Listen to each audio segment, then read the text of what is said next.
Okay. Oh, there we go. That was easy. All right, guys.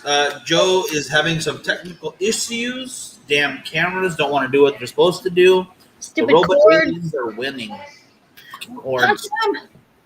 them. But nonetheless, we wanted to bring you guys what we were talking about. Again, last thing I was mentioning was the documentary Missing 411. Very scary stuff. If you ever look into the disappearances in our nation's national forests across the U.S., not like just Oh one my state God. or one forest, but look at all of them. We're gonna have to do a full episode on all these because it ties into the other Native American stuff we were talking about, like the skinwalkers and the wendigos and all that stuff. Like,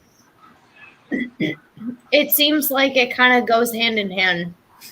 No, I absolutely agree. I think because like the very real disappearances are marked by these urban legends and cryptids, and it gives them a little credence to there's something to them. Maybe it's not as mystical or as otherworldly as we might think it is, but Right. there's something there, and I think we should definitely put the two together, or at least consider them in the same conversation. I think that'd be really fun. I agree. Let's put this down out of the way. Just Diet Coke tonight, guys. I'm not. It's not technically my Friday. I got to go to work in the morning. I know it's in a cup, but I just have a coconut pineapple bubbly. Oh no, Joe's having camera issues, and we're talking about missing people. No, she is messaging us. She's still alive. She's not allowed to disappear. No, it's good. It's just fucking technology, man. Fucking phones and bullshits. Sometimes it happens. It really does. But yeah, that was one of mine. Lauren, did you want to go into yours? Yeah, sure. Okay.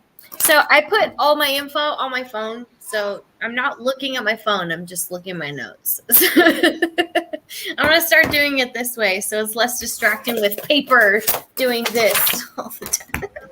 All right. So I watched Idle Hands with Devin. Oh my God. Is it Devin or Devon? Sawa. Oh my God. I'm butchering this fucking name. He's the dude from Casper. Super cute. Had a big crush on him. Oh yeah, he's a baby. Yeah. Heartthrob. He's actually like really big name in the horror Oh yeah. genre with Final Destination and all that stuff.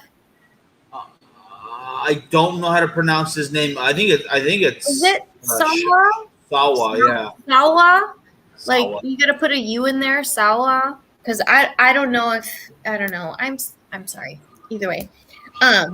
Super fucking adorable. He was in a movie with Jessica Alba as his neighbor Molly, Seth Green, and Eldon Henson as his two best friends, and then we have Vivica A. Fox as the Gorgeous. sexy druid priestess. So hot. Okay, so Anton, spoilers by the way. Anton is like some loser. Is it okay? So I have a gripe about this trope. The whole fucking marijuana makes you lazy trope. Like, can we just dead that? Can we end that? Because you know what? Sometimes I need marijuana to function throughout the day. It doesn't make me lazy. Sometimes I need it to, deal with certain situations I'm not interested in dealing with, Sorry, I got on like a tiny soapbox. So he's basically with Seth Green, with Mick and Penub. Penub is how they pronounce his name, which I don't know where this comes from. This fucking nickname. Somebody explain this to me because I don't get it. I don't get it. Penub, and they actually say it like that, Penub. Instead of the P being silent, nub, they call him Penub. I don't get it. So So basically, Anton, the lead, he's some sort of like pothead loser. And, he's just kind of chilling all day with his friends, watching dirty music videos like I used to do back in the day before, we had like serious cell phones. Just chilling. And then there's a killer on the loose and it's on the news. Turns out, after, going through the movie, he is the killer because he's possessed by some evil and his hand literally starts killing people. He's doing this whole thing throughout the movie. Like, that's super funny to me. Oh, God, yeah. Like the whole Jim Carrey, like, like the Ace Ventura arms. The claw. Flailing. That shit cracked me up. So yeah, Anton is really the killer. He's the one murdering everybody. He murdered his own parents. He murdered the twins. What were their names? Oh gosh. They didn't even show the twins, so I guess it doesn't really matter. I don't want to waste too much time on little details like that. But he just murders people in his town, and it turns out he's the murderer because his hand is like crazy possessed, right?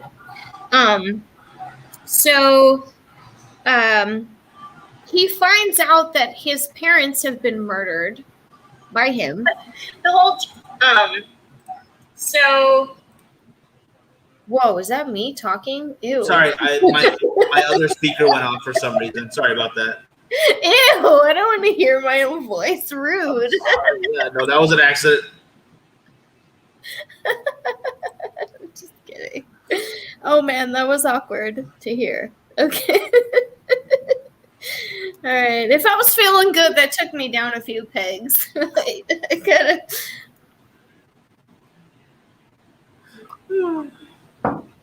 gotta chill out. Hey, one of those says you sound great, so I'm gonna agree with him. Yes.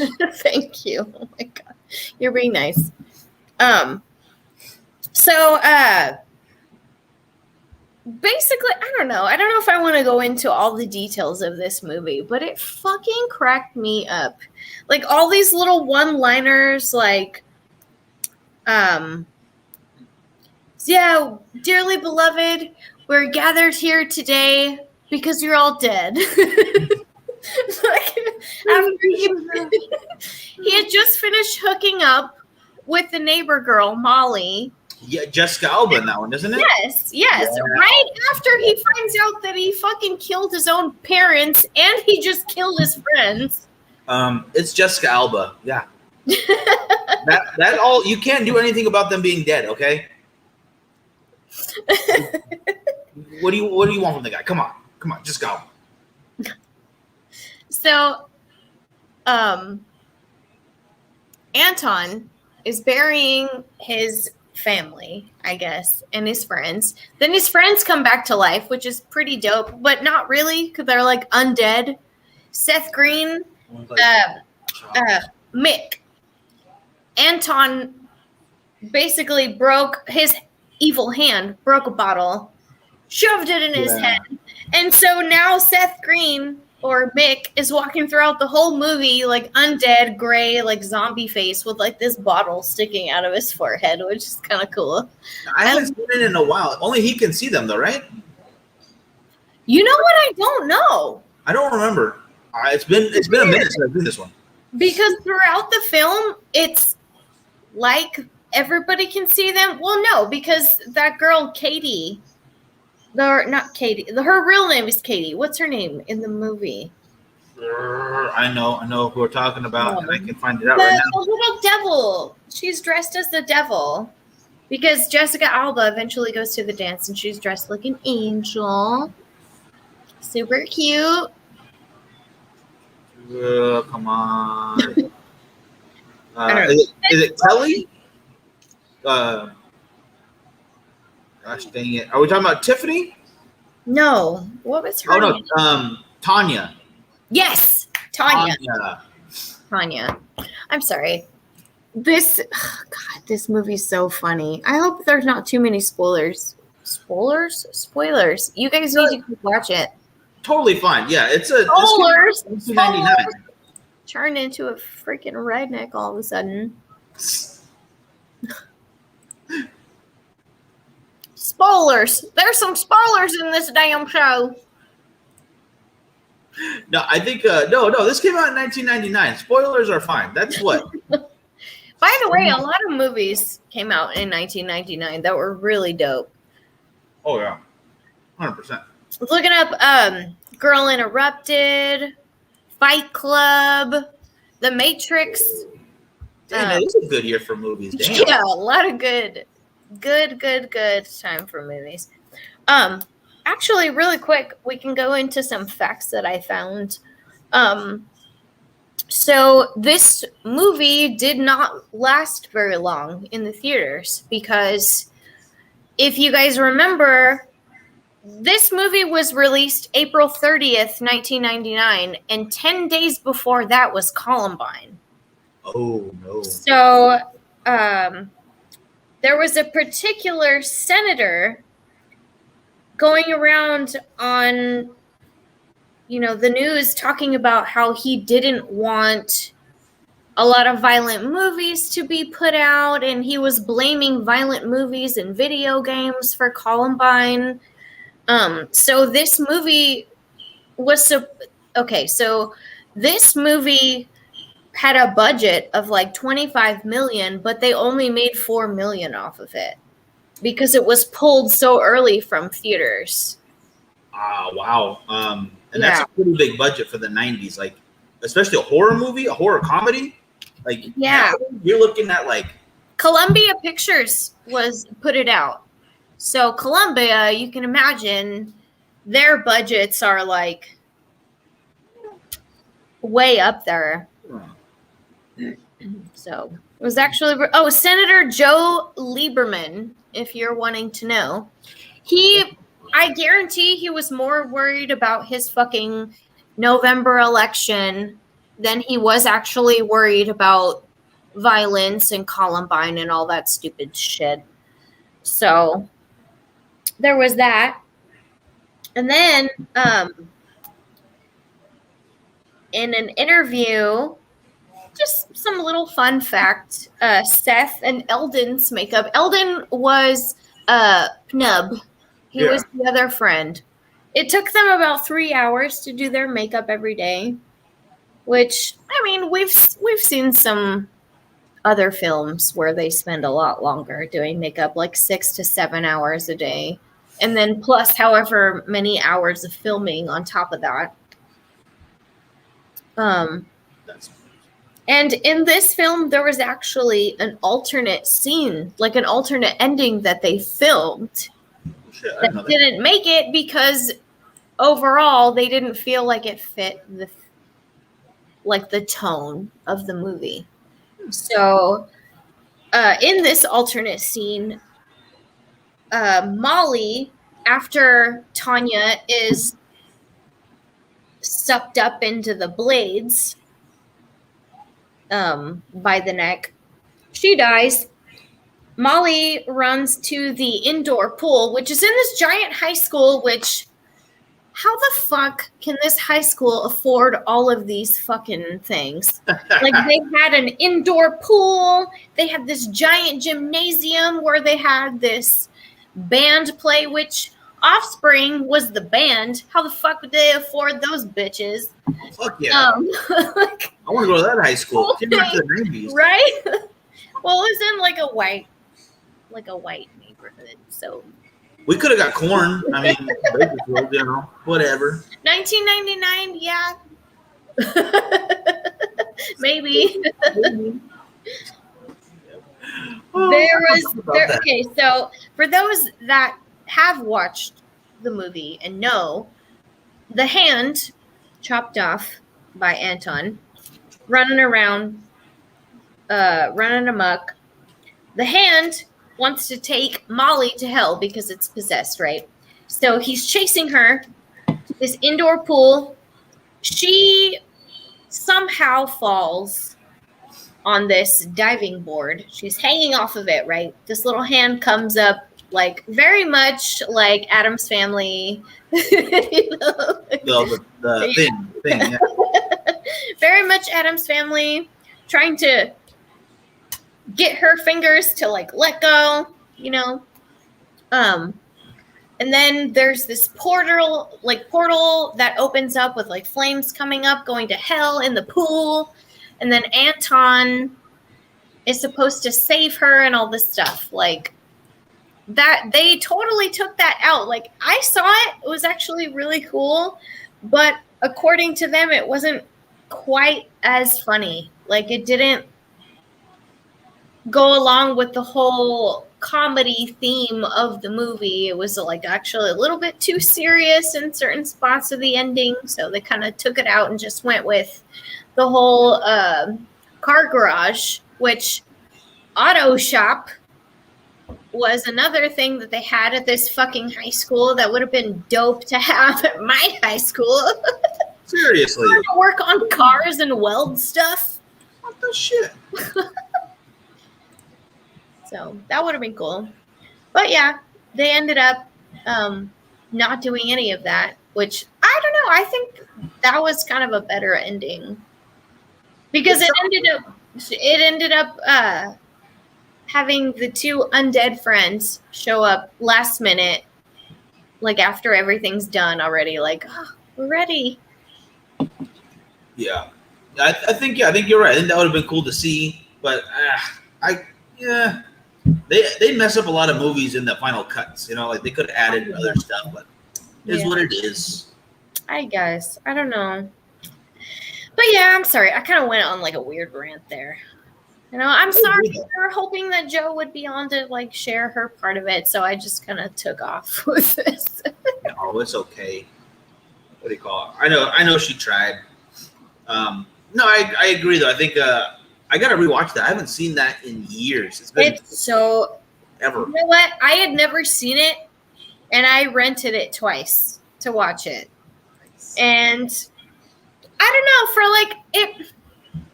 It's definitely a stone. They have to make a specific genre for stoners. Like this is a stoner horror comedy.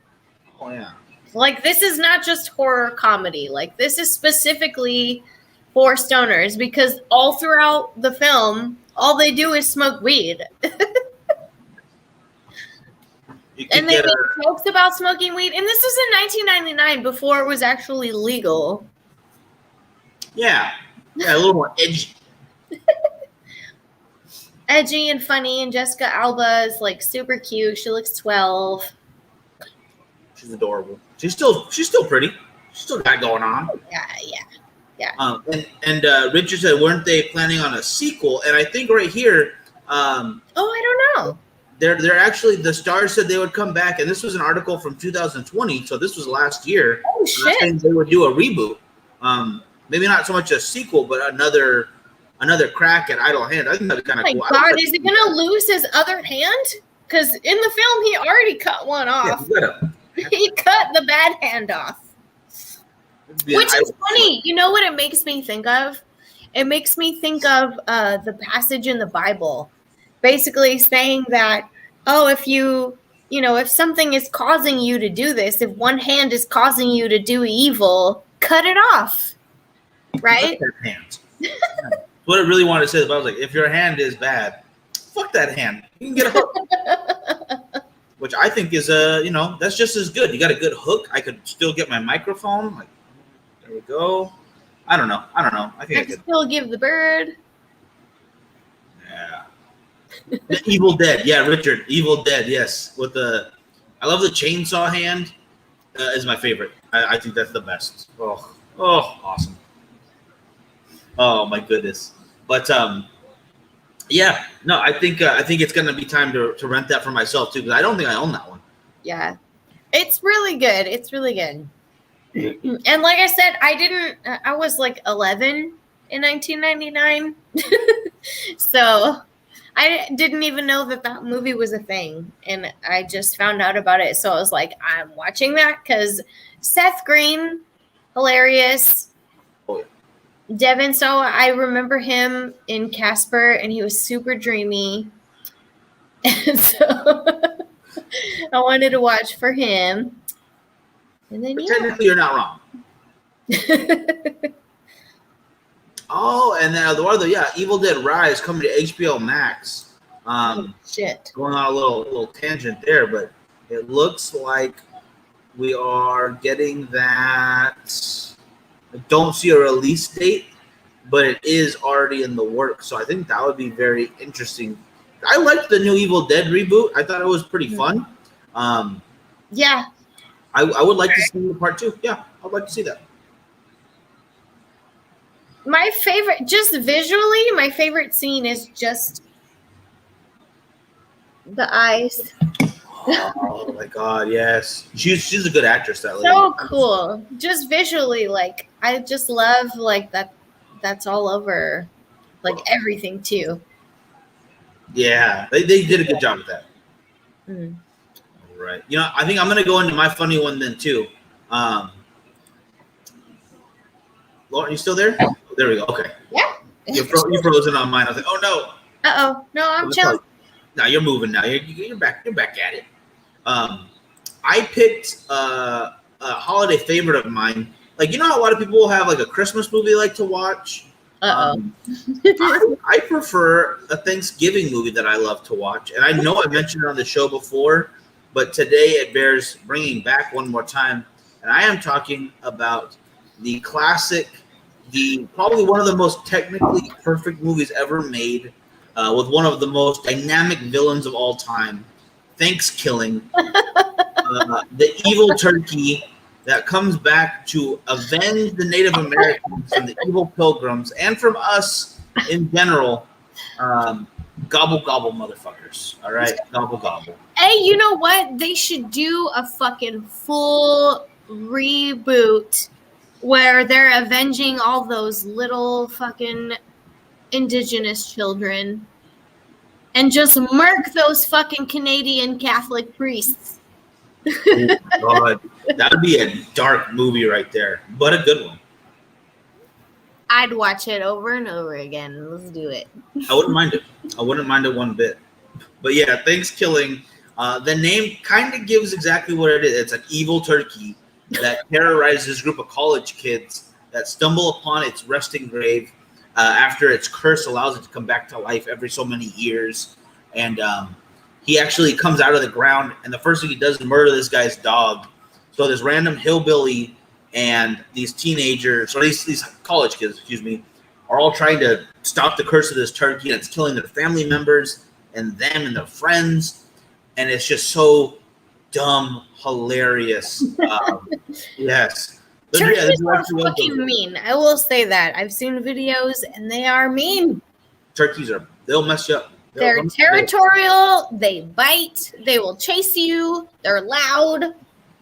They're fucking dinosaurs with feathers. And they're delicious. You know, it's a mixture of everything. It's a little dry, but tasty. I like it. There was a sequel to this. It's actually called Thanksgiving 3: The Search for Two, where it's very meta. It talks about itself a lot, and the turkey's in space, and it's ridiculous. The first one's the best. The actors are hilarious. Everything's over the top, and it's a great campy B horror film that deserves to be watched every Thanksgiving and then every other day of the year. You had me at turkeys in space. Turkeys in space. There's really not much more to say about that other than I can have a nice tall glass of brandy. I'm talking like a full 12-ounce drinking glass and just watch that and feel very fancy and sophisticated with my Thanksgiving movie. Oh my God. I'll drink my disgusting eggnog. Thank you. Ooh, I like your call better. I'm going to go eggnog. I'm going to go alcoholic, disgusting eggnog. Oh, there's no gin tonight, brother. I'm sorry. We're bringing gin back sooner or later. Don't worry. That's actually, it fell to the wayside, but it's just kind of a placeholder for drinks. Like any drinks can fit in the gin category technically. It's a broad title. Yeah, Booze. basically in this context, just for the show.